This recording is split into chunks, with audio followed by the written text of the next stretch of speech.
সব মেয়ের মতো আমারও স্বপ্ন ছিল বিয়ের পর আমার নিজের একটা ঘর হবে, যেখানে আমি নিজের মতো করে থাকতে পারবো, নিজের মতো করে একটা নিঃশ্বাস নিতে পারবো। একটা শাশুড়ি হবে মায়ের মতো, যিনি আমাকে আদর করবেন, ভালোবাসবেন এবং আমাকে ভালোবাসা দিয়ে আগলে রাখবেন। আর একটা যা হবে বোনের মতো, যার সাথে আমি সব সময় মিলেমিশে থাকবো। কিন্তু ভাগ্যের কি পরিহাস দেখুন, আমার সেই স্বপ্ন না স্বপ্নই রয়ে গেল, বাস্তব আর পরিণত হলো না। এর কিছুদিন পরে আমি বুঝে গিয়েছিলাম আমাকে বউ হিসেবে এই বাড়িতে আনা হয়নি, আমাকে কাজের লোক হিসেবে এই বাড়িতে নিয়ে আসা হয়েছে। বিয়ের প্রথম থেকে আমার শাশুড়ি আমাকে একদম সহ্য করতে পারতো না, আর আমার যা, সে তো আগুনের মতো ছুটে আসতো আমার দিকে। প্রতিটা দিন, প্রতিটা রাত, প্রতিটা সময়। প্রতিদিন না আমি ভাবতাম কেন আমার সাথে এমন করে, আমি কি করেছি। বাড়ির সব কাজকর্ম আমি করতাম, আর কাজে যদি একটু ভুল হতো তখন না আমাকে খাবার দেওয়া বন্ধ করে দিত। বাবার বাড়িতেও আমি কিছুই বলতে পারতাম না, কারণ আমার বাবা অনেক গরিব, এক কথায় নুন আনতে পান্তা ফুরায়। আর সেই জায়গায় যদি এসব কথা শুনে তারা অনেক কষ্ট পাবে, সেজন্য আমি বাবার বাড়িতেও কিছুই বলিনি। একদিনের একটি কথা বলি, আমি একদিন ডাল রান্না করেছিলাম, ডালে লবণটা ঠিকই ছিল, কিন্তু আমার যা খাবার খেতে বসে সে আমার শাশুড়িকে বলতেছে, কি মেয়ে বিয়ে করিয়ে এনেছেন, যে কী সব অখাদ্য কুখাদ্য রান্না করে যা মুখে তোলা যায় না। আমার জায়ের কথা শুনে আমার শাশুড়ি অমনি বলে উঠলো, যে অখাদ্য কুখাদ্য রান্না করেছে সব খাবার তাকেই খেতে হবে। এই বলে আমার যা আমার মুখ চেপে ধরে, আর আমার শাশুড়ি আমার গলার মধ্যে খাবারগুলো দিতে থাকে। ওই দিন আমার শ্বশুর এসে আমাকে বাঁচিয়েছিল, তবুও ভেবেছিলাম যে অনেক কষ্ট করে হলো সংসারটা করব, আমার স্বামী যদি আমার পাশে থাকে। কিন্তু আমার স্বামীও না কিছুই বলতো না, সেও আমাকে সাপোর্ট করতো না, ঠিক মতো সে আমার সাথে কথাই বলতো না। অফিস থেকে এসে সে আমার জায়ের কাছে খাবার চাইতো, জায়ের সাথে বসে বসে সে গল্প করতো। আর আমি ভাবতাম সে হয়তো বড় ভাবি, মায়ের মতো হয় বড় ভাবিরা, সেজন্য সে তার সাথে গল্প করতো। আমিও না মনে কিছুই নিতাম না।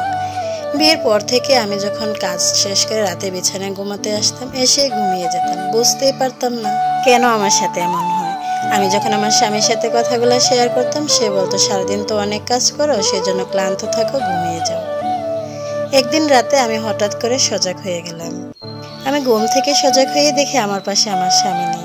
আমি ভেবেছিলাম সে ওয়াশরুমে গেছে, কিন্তু অনেকটা টাইম হয়ে যাচ্ছে, সে আসে না। তারপর যখন আমি একটু উঠে দাঁড়ালাম, তখন দেখি পাশের ঘরে আমার জায়ের রুমে লাইট জ্বলছে। এরপর দরজার ফাঁকে দিয়ে আমি যা দেখি তা আমার ধারণার বাহিরে ছিল। মনে হলো আমার পায়ের নিচে মাটিগুলো না সরে গেল। এই অবস্থা দেখে আমি নিজেকে কন্ট্রোল করতে না পেরে আমি চিৎকার করে উঠি। আমার শাশুড়িও না আমার চিৎকার শুনে বেরিয়ে আসলো। ততক্ষণে আমার যা আর আমার স্বামীও না ঘর থেকে বেরিয়ে আসলো। তখন আমি আমার শাশুড়িকে বলি, দেখুন না মা, আপনার ছেলে আর ভাবি কী সব করতেছে। শাশুড়ি মা বলল, চুপ থাক, যা দেখেছিস তা নিজের মধ্যে রাখবি, কারো কাছে এগুলা প্রকাশ করবি না।